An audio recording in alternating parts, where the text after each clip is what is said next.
മക്കളെ, കെമിസ്ട്രിയിലെ 4ാമത്തെ പാഠമായിട്ടാണ് ഇന്ന് വന്നിരിക്കുന്നത്. കുറച്ച് ക്വസ്റ്റ്യൻസ് ഏറ്റവും ഇമ്പോർട്ടൻ്റ് ആയിട്ട് ചോദിക്കാൻ ഏറ്റവും സാധ്യതയുള്ള എല്ലാ ക്വസ്റ്റ്യൻസും നമ്മളിന്ന് ഡിസ്കസ് ചെയ്യുന്നുണ്ട്. നോക്കിയാലോ. ആദ്യത്തെ ചോദ്യം, ബോക്സൈറ്റ് ഡാഷ് എന്ന ലോഹത്തിൻ്റെ അയിരാണ്. ബോക്സൈറ്റ് ഏതോ ഒരു ലോഹത്തിൻ്റെ അയിരാണ്. ഏത് ലോഹത്തിൻ്റെ അയിരാണ് ബോക്സൈറ്റ്? നമുക്കറിയാം ഏതിൻ്റെ അയിരാണ്? അലൂമിനിയത്തിൻ്റെ അയിരാണ്. ഏതിൻ്റെയാണ്? അലൂമിനിയത്തിൻ്റെ അയിരാണ് ആര്? ബോക്സൈറ്റ് എന്ന് വെച്ചാൽ. ഇനി കുറച്ച് അയിരുകളും കൂടി നമ്മൾ നോക്കണം. അയണിൻ്റെ അയിരാരാണ്? അയണിന് 2 അയിരുകളുണ്ട്. അയിരെന്ന് വെച്ചാൽ ഓറ്, 2 ഓറുകളുണ്ട്. ഹേമറ്റൈറ്റും മാഗ്നറ്റൈറ്റും. കോപ്പറിനോ? കോപ്പറിൻ്റെ എളുപ്പമാണ് പഠിക്കാൻ വേണ്ടിയിട്ട്. കോപ്പർ പൈറൈറ്റ്സും കുപ്രൈറ്റുമാണ് എന്ത്? കോപ്പറിൻ്റെ അയിരുകൾ.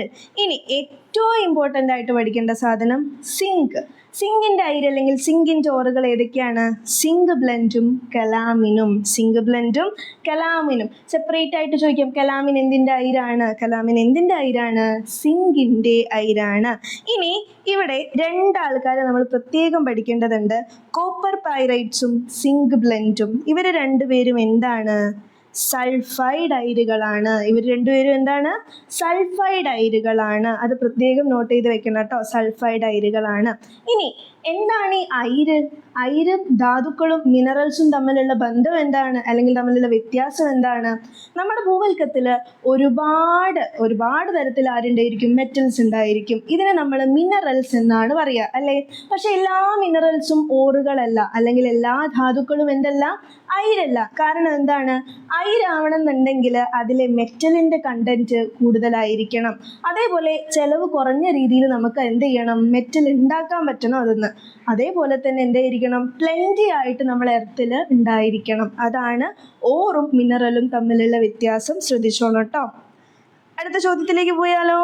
അടുത്ത ചോദ്യം, ഒരു ലോഹത്തിൻ്റെ അയിരിന് അതിലെ അപദ്രവ്യത്തേക്കാൾ സാന്ദ്രത കുറവാണ്. ഈ അയിരിൻ്റെ സാന്ദ്രണത്തിന് അനുയോജ്യമായ മാർഗമേത്? ആദ്യമായിട്ട് പറയാം. ഫസ്റ്റ് നോക്കിക്കോ. നമ്മൾ ലോഹം ഉണ്ടാക്കുന്ന പ്രക്രിയ എന്താ പറയുക? ലോഹം ഉണ്ടാക്കുന്നതിന് ഭൂമിയിൽ നിന്ന്, ഭൂവൽക്കത്തുനിന്ന് ലോഹം എടുത്ത് അയിരെടുത്ത് അതിന്ന് ലോഹം ഉണ്ടാക്കുന്ന മുഴുവൻ പ്രക്രിയനെ നമ്മൾ എന്താ പറയുക? മെറ്റലർജി. എന്താ പറയുക? മെറ്റലർജി. മെറ്റലർജിയിലെ ആദ്യത്തെ സ്റ്റെപ്പാണ് എന്ത്? കോൺസെൻട്രേഷൻ ഓഫ് ഓർ അല്ലെങ്കിൽ അയിരുകളുടെ സാന്ദ്രണം എന്ന് പറയുന്നത്.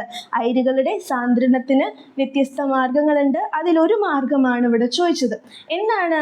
അയിരിൽ ഒരുപാട് വേസ്റ്റ് ഉണ്ടായിരിക്കും, ഒരുപാട് ഇംപ്യൂരിറ്റീസ് ഉണ്ടായിരിക്കും. അതിനാണ് നമ്മൾ എന്ത് പറയുക? അപദ്രവ്യം എന്ന് പറയുക. ഈ അപദ്രവ്യങ്ങളൊക്കെ ഒഴിവാക്കിയാലാണ് നമുക്ക് എന്ത് കിട്ടുക? പ്യുവർ മെറ്റൽ കിട്ടുക. ഇങ്ങനെ പ്യുവർ മെറ്റൽ, ശുദ്ധലോഹം കിട്ടാൻ വേണ്ടിയിട്ട് കുറച്ച് മെത്തേഡ് നമ്മൾ ചെയ്യേണ്ടതുണ്ട്. ആ എല്ലാ മെത്തേഡിനെയും കൂടിയാണ് നമ്മൾ എന്ത് പറയുന്നത്? മെറ്റലർജി എന്ന് പറയുന്നത്. മെറ്റലർജിയിലെ ആദ്യത്തെ സ്റ്റെപ്പാണ് എന്ത്? അയിരുകളുടെ സാന്ദ്രണം അല്ലെങ്കിൽ കോൺസെൻട്രേഷൻ ഓഫ് ഓർ. അതിൽ നോക്കിക്കേ, ലോഹത്തിൻ്റെ അയിരിന് അതിലെ അപദ്രവ്യത്തേക്കാൾ സാന്ദ്രത കുറവാണ്. അതായത് ബേസിനേക്കാളും സാന്ദ്രത കുറവാണ് ആർക്ക്? അയിരിന്. അപ്പം എങ്ങനെയാണ് നമ്മളിതിനെ സാന്ദ്രണത്തിന് വിധേയമാക്കുക? ഏത് മെത്തേഡാണ് ഉപയോഗിക്കുക എന്നുള്ളതാണ്. ഏതാണ് ഉപയോഗിക്കുക? അയിരിന് സാന്ദ്രത കുറവും അപദ്രവ്യം വേസ്റ്റിന് സാന്ദ്രത കൂടുതലും ഇമ്പ്യൂരിറ്റിക്ക് സാന്ദ്രത കൂടുതലാണെങ്കിൽ നമ്മൾ ഏതാ ഉപയോഗിക്കുക? ഇമ്പ്യൂരിറ്റി ഒക്കെ താഴെ പോട്ടെ, അയിര് പതഞ്ഞ് മുകളിലേക്ക് വരട്ടെ എന്നല്ലേ പറയുക. എന്നിട്ട് ആ മുകളിലുള്ള പതയെടുത്ത് മാറ്റുകയാണ് ചെയ്യുക. അതാണ് നമ്മൾ അയിര്. അപ്പം ഏതാണത്? പ്ലവന പ്രക്രിയ. ഏതാണ്? പ്ലവന പ്രക്രിയ ആണ് ഫ്രോത്ത് ഫ്ലോട്ടേഷൻ എന്ന് പറയും, അല്ലേ? ഈ ഫ്രോത്ത് ഫ്ലോട്ടേഷൻ അല്ലെങ്കിൽ പ്ലവന പ്രക്രിയ ആർക്കാണ് ചെയ്യാറ് സാധാരണ? സൾഫൈഡ് അയിരുകൾക്കാണ്. ആർക്കാണ്? സൾഫൈഡ് അയിരുകൾക്കാണ്. 2 തരത്തിൽ ചോദിക്കും. പ്ലവന പ്രക്രിയ ആർക്കാണ് ചെയ്യാന്ന് ചോദിക്കും, അല്ലെങ്കിൽ സൾഫൈഡ് അയിരുകളുടെ സാന്ദ്രണം ഏത് രീതിയിലാണ് എന്ന് ചോദിക്കും. രണ്ടാമത്തെ നോക്കിക്കേ, ജലപ്രവാഹത്തിൽ കഴുകിയെടുക്കൽ, ലെവിഗേഷൻ അല്ലെങ്കിൽ ഹൈഡ്രോളിക് വാഷിംഗ് ഒക്കെ പറയും. സാധാരണ നമ്മളൊരു വേസ്റ്റ് എന്തെങ്കിലും ചളിയായി കഴിഞ്ഞാൽ എന്താ ചെയ്യുക? വെള്ളത്തിലിട്ടിട്ട് കഴുകും, അല്ലേ?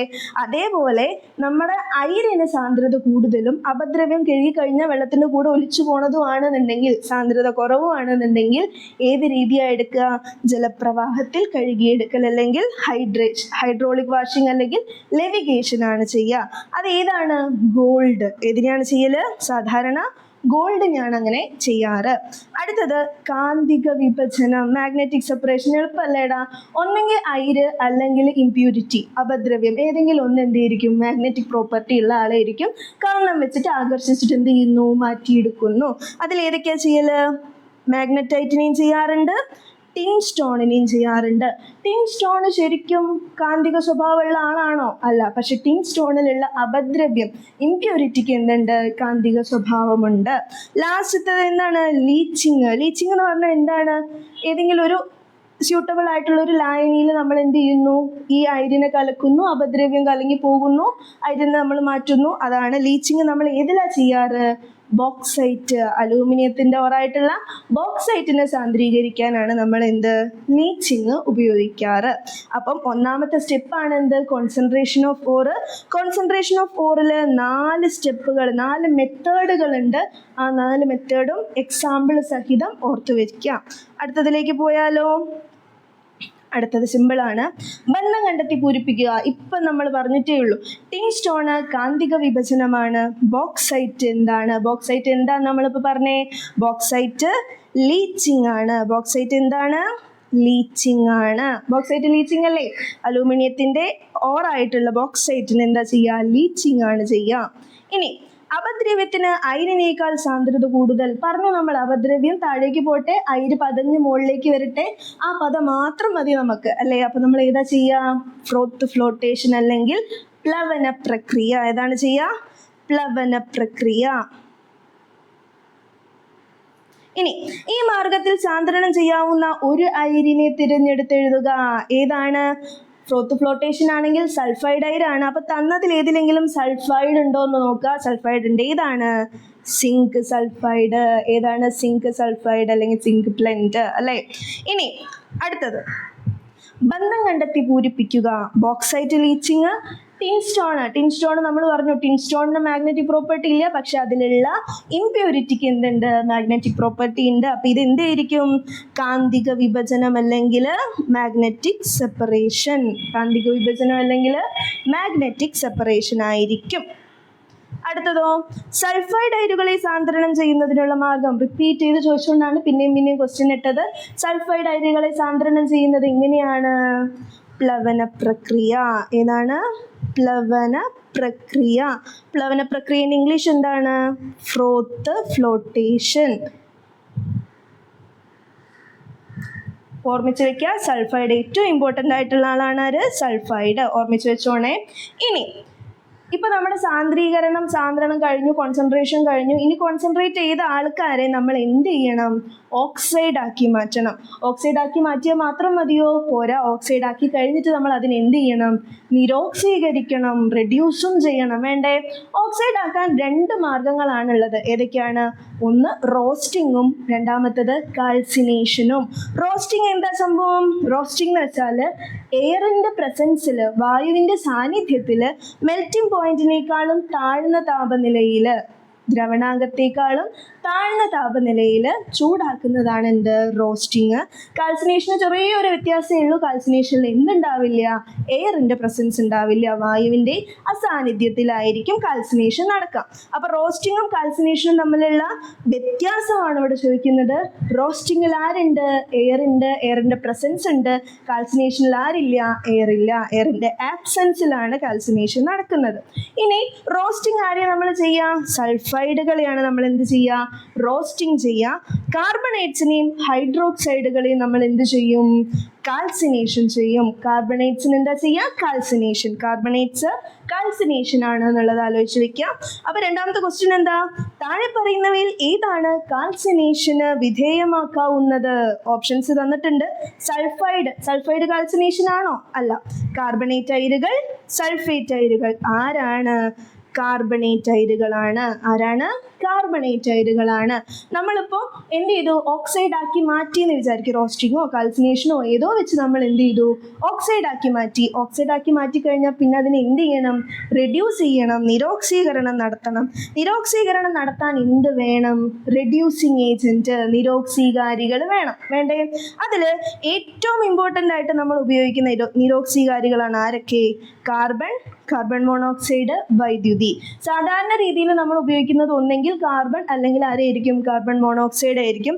പക്ഷേ റിയാക്ടിവിറ്റി കൂടിയ ആൾക്കാരുണ്ട്, നമ്മുടെ സോഡിയം പൊട്ടാസ്യം കാൽഷ്യം പോലെയുള്ള ആൾക്കാർ, അലൂമിനിയം ഒക്കെ പോലെയുള്ള ആൾക്കാർ. ഇവർക്ക് റിയാക്ടിവിറ്റി കൂടുതൽ, ക്രിയാശീലം കൂടുതലായതുകൊണ്ട് കാർബണിനെയും കാർബൺ മോണോക്സൈഡിനെയും വെച്ച് ചെയ്തിട്ട് കാര്യമില്ല. നമ്മൾ ആരെ യൂസ് ചെയ്യണം? വൈദ്യുതി, ഇലക്ട്രിസിറ്റീനെ എന്ത് ചെയ്യണം? യൂസ് ചെയ്യണം. ആലോചിച്ച് വെച്ചോണം. റെഡ്യൂസിങ് ഏജൻസ് 3 ടൈപ്പാണ്, 3 ആൾക്കാരാണ് സാധാരണ ഉപയോഗിക്കുന്നത്: കാർബൺ, കാർബൺ മോണോക്സൈഡ്, വൈദ്യുതി. വൈദ്യുതി എപ്പോഴാണ് ഉപയോഗിക്കുക? ക്രിയാശീലം കൂടിയ ആൾക്കാരുണ്ടെങ്കിൽ, റിയാക്ടിവിറ്റി കൂടിയ ആൾക്കാരുണ്ടെങ്കിൽ. അടുത്ത ചോദ്യമാണ്, താഴെ കൊടുത്തിരിക്കുന്ന ഓരോ പ്രക്രിയയിലും ഉപയോഗിച്ചിരിക്കുന്നത് ഏത് മാർഗമാണെന്ന് ബ്രാക്കറ്റിൽ നിന്നും തിരഞ്ഞെടുത്ത് എഴുതുക. സിമ്പിൾ അല്ലേടാ, നോക്കിക്കേ. ഉരുക്കി വേർതിരിക്കൽ, ലീച്ചിങ്, പ്ലവന പ്രക്രിയ, സ്വേദനം. സൾഫൈഡ് അയിരുകളുടെ സാന്ദ്രണം നമ്മളിപ്പോൾ തന്നെ എത്രയോ പ്രാവശ്യം നമ്മൾ പറഞ്ഞു. സൾഫൈഡ് അയിരിൻ്റെ സാന്ദ്രണം ഏതാണ്? പ്ലവന പ്രക്രിയ. ഏതാണ്? പ്ലവന പ്രക്രിയ ആണ് അല്ലേ? ഇനി രണ്ടാമത്തത് എന്താണ്? കുറഞ്ഞ തിളനിലയിലുള്ള ലോഹങ്ങളുടെ ശുദ്ധീകരണം. എന്താണ് കുറഞ്ഞ തിളനില? ബോയിലിംഗ് പോയിന്റ് എന്താണ്? കുറവാണ്. തിളനിലയും എന്തും തമ്മിലാണ് ബന്ധമുള്ളത്? സ്വേദനം, ഡിസ്റ്റിലേഷൻ അല്ലേ?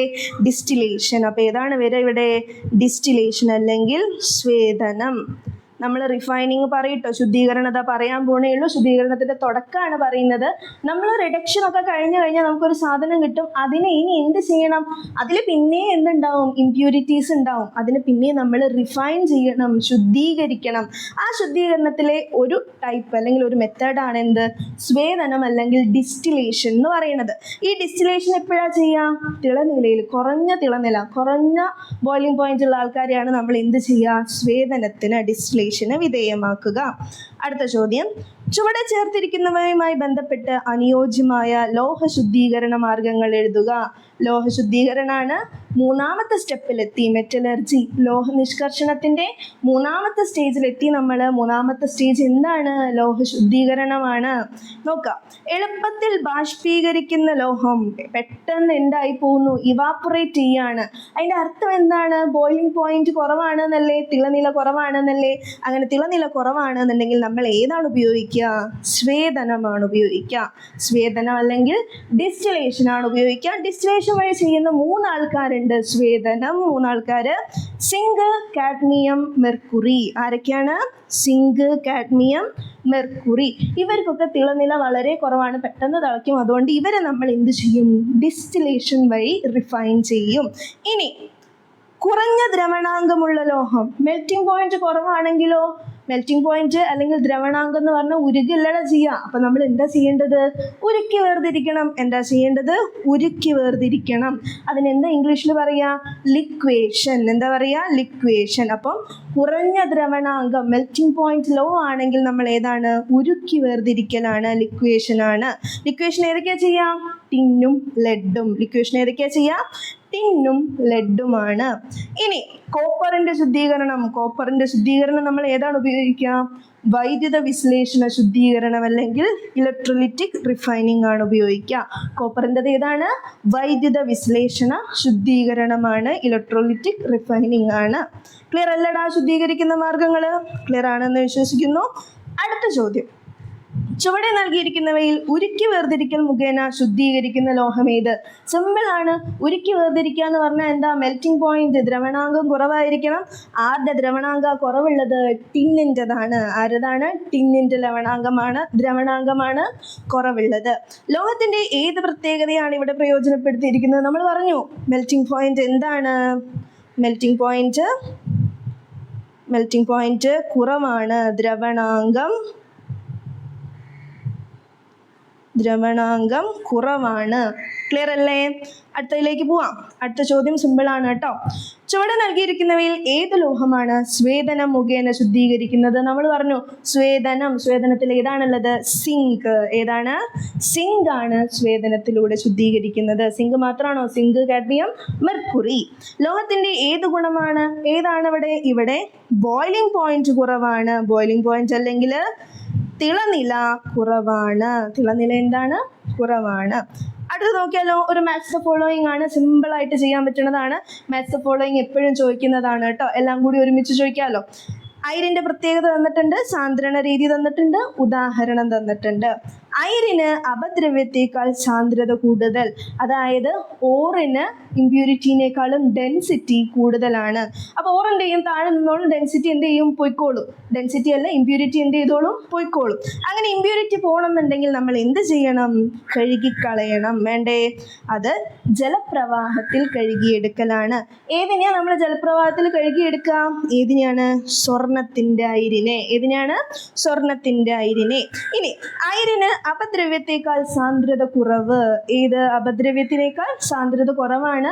അപ്പം അയിരിനെ നമ്മൾ പതപ്പിച്ചിട്ട് മുകളിലേക്ക് അയിര് വരുമ്പോൾ അതെടുക്കും. അത് ഏതാണ്? പ്ലവന പ്രക്രിയ. പ്ലവന പ്രക്രിയയിൽ നമ്മൾ ചെയ്യണത് സിങ്ക് സൾഫൈഡ് ഓറാണ് സിങ്ക് സൾഫൈഡ്. അയിരിൻ്റെ കാന്തിക സ്വഭാവം സിമ്പിളാണ്. കാന്തിക സ്വഭാവം ഉണ്ടെങ്കിൽ കാന്തിക വിഭജനമാണ്. അതായതാണ് ടിൻ സ്റ്റോൺ ആണ്. അതേതാണ്? ടിൻ സ്റ്റോൺ ആണ്. ഒരു മാച്ച് ദ ഫോളോയിങ് നമുക്ക് പ്രതീക്ഷിക്കാം കേട്ടോ. അടുത്ത മാച്ച് ദ ഫോളോയിങ് വരികയാണ്. നോക്കിക്കോ, നമുക്ക് അലോയ് സ്റ്റീലുകളെ പഠിക്കാനുണ്ട്. ആരെ? അലോയ് സ്റ്റീലുകളെ പഠിക്കാനുണ്ട്. അലോയ് എന്ന് പറഞ്ഞാൽ എന്താ? രണ്ടോ അതിലധികമോ മൂലകങ്ങൾ ചേർന്നുണ്ടാകുന്ന, എലമെന്റ്സ് ചേർന്നുണ്ടാകുന്നതാണ് എന്ത്? അലോയ്. അലോയ് സ്റ്റീലുകളാണ് ഏറ്റവും ഇമ്പോർട്ടൻ്റ് ആയിട്ട് പഠിക്കാനുള്ളത്. Stainless steel, നിക്രോമ്, alnico. ഈ സ്റ്റെയിൻലെസ് സ്റ്റീലിൽ ആരൊക്കെ ഉണ്ടെന്ന് അറിയോ? സ്റ്റെയിൻലെസ് സ്റ്റീലിൽ അയേൺ ഉണ്ട്, ക്രോമിയം ഉണ്ട്, നിക്കൽ ഉണ്ട്, കാർബൺ ഉണ്ട്. ഇതേ ആൾക്കാരാണ് ഏതിലുള്ളത്? നിക്രോമിലുള്ളത്. നിക്രോമിൽ ആരൊക്കെയാ ഉള്ളത്? അയൺ ഉണ്ട്, നിക്കൽ ഉണ്ട്, ക്രോമിയം ഉണ്ട്, കാർബൺ ഉണ്ട്. ഒരു വ്യത്യാസവും ഇല്ല, സെയിം ആൾക്കാരാണുള്ളത്. പക്ഷെ രണ്ടും രണ്ടല്ലേ? അതെന്തുകൊണ്ടാണെന്നറിയോ? ഇതിലുള്ള ആൾക്കാരുടെ റേഷ്യോ, അനുപാതം, ഘടകങ്ങളുടെ അനുപാതം എന്തായിരിക്കും? വ്യത്യസ്തമായിരിക്കും. അതുകൊണ്ടാണ് ആൾക്കാർ എന്തായത്? മാറിയത് കേട്ടോ. ഇനി അൽനിക്കോൽ ആരൊക്കെ ഉണ്ട്? അൽനിക്കോ നമ്മൾ 8ാം ക്ലാസ് മുതൽ പഠിക്കുന്നതാണ്. അൽനിക്കോൽ ആരൊക്കെ ഉണ്ട്? അലൂമിനിയം, നിക്കല്, കൊബാൾട്ട്, കൂടെ ആരും കൂടി? അയണും കൂടി ഉണ്ട്. ഇനി സ്റ്റെയിൻലെസ് സ്റ്റീൽ നമ്മൾ എവിടെ ഉപയോഗിക്കാം? എല്ലാവർക്കും അറിയാം, സ്റ്റെയിൻലെസ് സ്റ്റീലിന് ഭയങ്കര ഉറപ്പല്ലേ? അപ്പം സ്റ്റെയിൻലെസ് സ്റ്റീൽ ഉറപ്പുള്ളതാണ്. നമ്മൾ എന്തുണ്ടാക്കാൻ? പാത്രങ്ങൾ ഉണ്ടാക്കാൻ ഉപയോഗിക്കും. ഇനി നിക്രോമിന് ഉയർന്ന പ്രതിരോധമാണ്. നിക്രോമിന് എന്താണുള്ളത്? ഉയർന്ന പ്രതിരോധമാണുള്ളത്. അതുകൊണ്ട് നമ്മൾ ഏതിലുപയോഗിക്കും? ഹീറ്റിംഗ് കോയിൽ ഉണ്ടാക്കാൻ ഉപയോഗിക്കും. അടുത്തത് അൽനിക്കോ ആണ്. അൽനിക്കോ എന്താണ്? കാന്തം ഉണ്ടാക്കാനുള്ളതാണ്, കാന്തിക സ്വഭാവമുള്ളതാണ്. സ്ഥിരകാന്തങ്ങൾ ഉണ്ടാക്കാൻ വേണ്ടി അൽനിക്കോ ഉപയോഗിക്കും. ഇത് ഇമ്പോർട്ടൻ്റ് ആണ് കേട്ടോ, ഒന്ന് നോക്കി വെച്ചോണേ. അടുത്തത് നമ്മൾ സെക്കൻഡ് ലാസ്റ്റ് ടോപ്പിക് എത്തി. ഏറ്റവും ഇമ്പോർട്ടൻ്റ് ആയിട്ട് എല്ലാ പ്രാവശ്യവും റിപ്പീറ്റ് ചെയ്ത് ഒരു ക്വസ്റ്റ്യനെങ്കിലും ചോദിക്കുന്ന ഒരു ഭാഗമാണത്. ഏതാണ്? ഇരുമ്പിൻ്റെ വ്യാവസായിക നിർമ്മാണം. നോക്കിയാലോ, ഇരുമ്പിൻ്റെ വ്യാവസായിക നിർമ്മാണത്തിൽ ബ്ലാസ്റ്റ് ഫർണസിൽ നടക്കുന്ന പ്രവർത്തനങ്ങളുടെ രാസസമവാക്യങ്ങൾ നൽകിയിരിക്കുന്നു. ഇരുമ്പിൻ്റെ വ്യാവസായിക നിർമ്മാണമാണ്. ബ്ലാസ്റ്റ് ഫർണസിലെ കാര്യങ്ങൾ മാത്രമേ ഇവിടെ തന്നിട്ടുള്ളൂ. ശരിക്കും നേരെ ബ്ലാസ്റ്റ് ഫർണസിലേക്ക് ഇരുമ്പിന് ഇടാണോ ചെയ്യുക? അല്ല.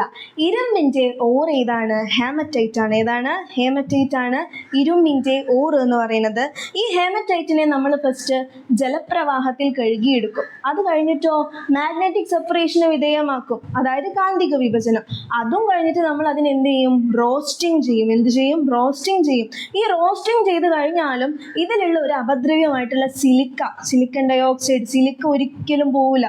ഈ സിലിക്കേനെ പോക്കാൻ വേണ്ടിയിട്ടാണ് നമ്മൾ എന്ത് ചെയ്യുന്നത്? ഇതിനെ നേരെ ബ്ലാസ്റ്റ് ഫർണസിലേക്ക് ഇടുന്നത്. ഏതിലേക്കാണ്? ബ്ലാസ്റ്റ് ഫർണസിലേക്ക് ഇടുന്നത്. നോക്കിക്കേ, ബ്ലാസ്റ്റ് ഫർണസിലേക്ക് നമ്മൾ ഇടുന്ന ആൾക്കാർ ആരൊക്കെയാണെന്നറിയോ? Haematite, limestone, coke. ഹേമറ്റൈറ്റിനിടും, ലൈംസ്റ്റോൺ അല്ലെങ്കിൽ നീറ്റുകക്ക, അതേപോലെ തന്നെ എന്ത്? കോക്കിനെയും കൂടി നമ്മൾ എന്ത് ചെയ്യും? ഇതിലേക്ക് ഇടൂലേ? ഇനി ഇട്ട് കഴിഞ്ഞിട്ട് എന്താ ഉണ്ടാവുക? ഈ കോക്കിൽ ഒരുപാട് കാർബൺ ഉണ്ടാവും അല്ലേ? ഈ കാർബൺ എല്ലാം കൂടി ഓക്സിജനുമായിട്ട് കൂടി ചേർന്നിട്ട് എന്തുണ്ടാവും? കാർബൺ ഡൈ ഓക്സൈഡ് ഉണ്ടാവും. കൂടെ നല്ല താപം, ഹീറ്റും എന്ത് ചെയ്യും? പുറത്തേക്ക് വിടും. ഇത് എക്സോതെർമിക് ആണ്, താപ മോചക പ്രവർത്തനമാണ്. ഇനി ഈ കാർബൺ ഡൈ ഓക്സൈഡ് വെറുതെ നിൽക്കുമോ? നമ്മൾ ഒരുപാട് കോക്ക് ഇട്ടിട്ടുണ്ട്. അപ്പോൾ ആ കോക്കിലൊക്കെ എന്തുണ്ട്? കാർബൺ അധികം ഉണ്ടല്ലേ? ഈ കാർബൺ ഡൈ ഓക്സൈഡ് നേരെ പോയിട്ട് ആരുമായിട്ട് കൂടിച്ചേരും? കാർബണുമായിട്ട് കൂടിച്ചേരും. കാർബണുമായിട്ട് കൂടിച്ചേരുമ്പോൾ നല്ല താപം, നല്ല ഹീറ്റല്ലേ അവിടെ ഉള്ളത്? ആ ഹീറ്റും കാർബണും കാർബൺ ഡൈ ഓക്സൈഡും എല്ലാം കൂടി കൂടിച്ചേരുന്ന സമയത്ത് അവിടെ ആരുണ്ടാകും? കാർബൺ മോണോക്സൈഡ് ഉണ്ടാകും. ആരാണ് ഉണ്ടാവുക? Carbon monoxide. കാർബൺ മോണോക്സൈഡ് ആണ് ഈ ബ്ലാസ്റ്റ് ഫർണസിലെ ഏറ്റവും ഇമ്പോർട്ടൻ്റ് ആയിട്ടുള്ള ആള്. കാർബൺ മോണോക്സൈഡ് ആരാണ് ഇവിടെ? നിരോക്സീകാരിയാണ്. കാർബൺ മോണോക്സൈഡ് ആരാണ്? നിരോക്സീകാരി, റെഡ്യൂസിങ് ഏജന്റ് ആണ്. നമ്മുടെ ഹേമറ്റൈറ്റിനെ അയണാക്കി മാറ്റുന്ന നിരോക്സീകാരി ആരാണ്? കാർബൺ മോണോക്സൈഡ് ആണ്. ഈ കാർബൺ മോണോക്സൈഡ് അവിടെ ഉണ്ടാവുന്നു, നമ്മുടെ ഹെമറ്റൈറ്റ് അവിടെ ഉണ്ട്. Fe2O3 ആണ് ആര്? ഹെമറ്റൈറ്റ്. ഹെമറ്റൈറ്റ് ആരാണ്? Fe2O3. ഈ Fe2O3 ആയിട്ട് ആര് കൂടി ചേരും? നമ്മുടെ നിരോക്സീകാരി റെഡ്യൂസിങ് ഏജന്റ് ആയിട്ടുള്ള കാർബൺ മോണോക്സൈഡ് കൂടി ചേരും. Feയും കാർബൺ ഡൈ ഓക്സൈഡും ഉണ്ടാകും. ഇനി അത് കഴിഞ്ഞിട്ട് നമ്മൾ അതിലേക്ക് ആരിട്ടണ്? ലൈംസ്റ്റോൺ ഇട്ടില്ലേ? കാൽഷ്യം കാർബണേറ്റിന് ഇട്ടിട്ടില്ലേ? ഈ കാൽഷ്യം കാർബണേറ്റ് അത്രയും ചൂടിൽ കിടന്നിട്ട് വിഘടിക്കും. വിഘടിച്ചിട്ട് ആരൊക്കെയായി മാറും? കാൽഷ്യം ഓക്സൈഡും കാർബൺ ഡൈ ഓക്സൈഡുമായിട്ട് മാറും. ഈ കാൽഷ്യം ഓക്സൈഡ് വെറുതെ ഉണ്ടായതാണോ? അല്ല, കാൽഷ്യം ഓക്സൈഡിന് അവിടെ ഇമ്പോർട്ടൻ്റ് ആയിട്ടുള്ള ഒരു റോൾ ഉണ്ട്. ഈ കാൽഷ്യം ഓക്സൈഡ് എന്ത് ചെയ്യും? കാൽഷ്യം ഓക്സൈഡ് നേരെ പോയിട്ട് സിലിക്ക, നമ്മുടെ അപദ്രവ്യം ഗ്യാങ് ആണ് ആര്? സിലിക്ക എന്ന് പറയുന്നതല്ലേ. ഈ ഗ്യാങ്ങുമായിട്ട് ആര് കൂടിച്ചേരും? കാൽഷ്യം ഓക്സൈഡ് കൂടിച്ചേരും. സിലിക്ക അങ്ങനെയൊന്നും ഉരുകുന്ന ആളല്ലായിരുന്നു, പക്ഷെ കാൽഷ്യം ഓക്സൈഡ് കൂടി ചേർന്നിട്ട് സിലിക്കേനെ എന്താക്കി മാറ്റും? കാൽഷ്യം സിലിക്കേറ്റ് ആക്കി മാറ്റും. ഈ കാൽഷ്യം സിലിക്കേറ്റ് പെട്ടെന്ന് ഉരുകുന്ന സാധനം. അങ്ങനെ ഉരുകിപ്പോയി കഴിഞ്ഞാൽ അതിൻ്റെ കൂടെ സിലിക്കയും എന്ത് ചെയ്യും? പോവില്ലേ? അപ്പൊ കാൽഷ്യം സിലിക്കേറ്റ് ഉരുകി പോകുന്നു, നമുക്ക് പ്യുവർ ആയിട്ടുള്ള അയൺ ഇപ്പുറത്ത് കൂടെ കിട്ടുന്നു. ക്ലിയർ ആണോ സംഭവം? അപ്പൊ ഇവിടെ ഏറ്റവും ഇമ്പോർട്ടൻ്റ് ആയിട്ട് പഠിക്കേണ്ട രണ്ടാൾക്കാർ, മെൻഷൻ ചെയ്യേണ്ട രണ്ടാൾക്കാരാണ് ആരൊക്കെ? കാർബൺ മോണോക്സൈഡും കാൽഷ്യം ഓക്സൈഡും. ആരൊക്കെയാണ്? കാർബൺ മോണോക്സൈഡും കാൽഷ്യം ഓക്സൈഡും. ഇനി ക്വസ്റ്റ്യൻസ് നോക്കിയാലോ. ഇവിടെ നിരോക്സീകാരിയായി പ്രവർത്തിക്കുന്ന സംയുക്തം ഏത്? ആരാണ്? കാർബൺ മോണോക്സൈഡ് ആണ്. ആരാണ്?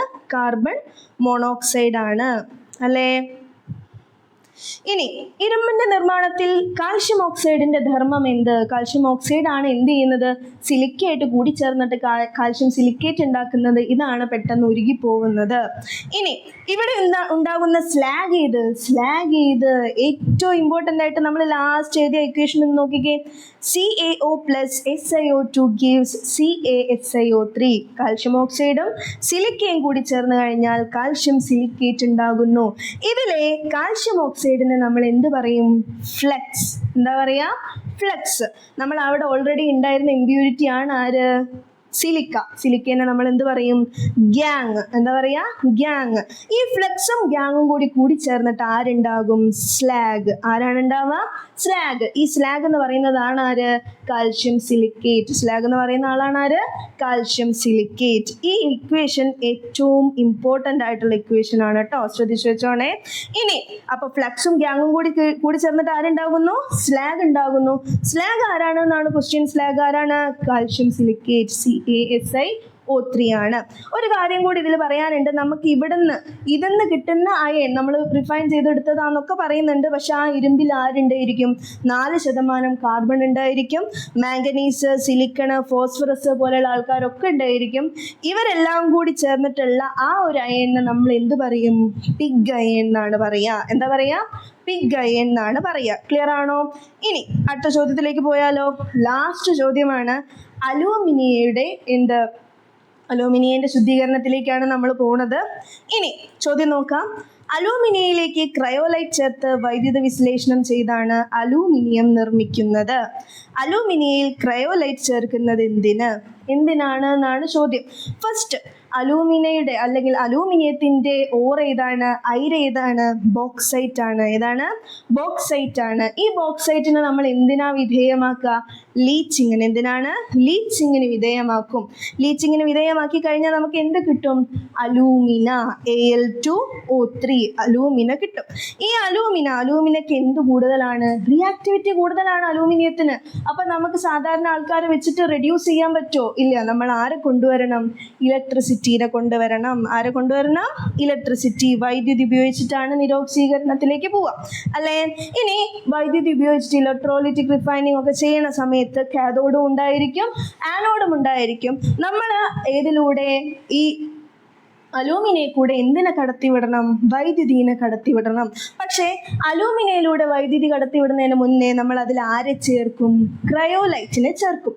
എന്തിനാണെന്നറിയോ ക്രയോലൈറ്റിനെ ചേർക്കുന്നത്? ചോദ്യം അതാണ്. അലൂമിനയിൽ ക്രയോലൈറ്റ് ചേർക്കുന്നത് എന്തിന്?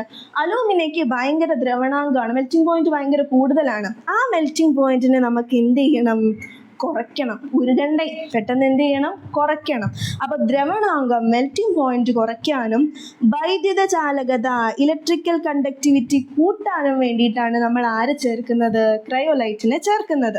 ഇനി അലൂമിനയിൽ അടങ്ങിയിരിക്കുന്ന അയോണുകൾ ഏതൊക്കെയാണ്?